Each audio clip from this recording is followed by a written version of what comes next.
Kerala special கலந்தப்பம் செய்ய போகிறோம். அதுக்கு வந்து 1 கப்பு பச்சரிசி.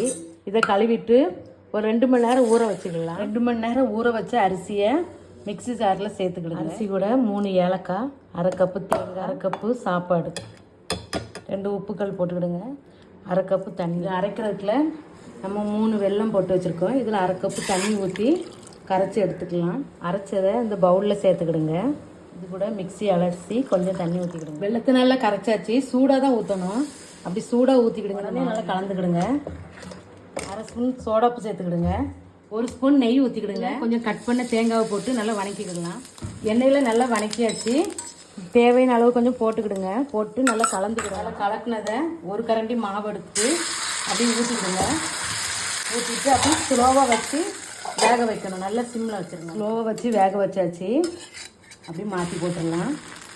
2 பக்கமும் மாற்றி போட்டு சூப்பராக எடுத்தாச்சு. கேரளாவில் ஃபேமஸான கலந்தப்பம் சூப்பராக ரெடி பண்ணியாச்சு. இது ஈவினிங் ஸ்நாக்ஸாக உங்கள் குழந்தைகளுக்கு செஞ்சு கொடுங்க. நல்லா சாப்பிடுவாங்க. பார்க்குறதுக்குள்ள இப்படி இருக்கணும். தேன் கூடு மாதிரி இருக்கும். பிரிச்சா இந்த மாதிரி வரணும். இதான் பதம். இந்த வீடியோ பிடிச்சிருந்தா லைக் பண்ணுங்கள், ஷேர் பண்ணுங்கள். புஷ்பா குக்ஸுக்கு சப்ஸ்கிரைப் பண்ணுங்கள். அடுத்த வீடியோவில் பார்க்கலாம்.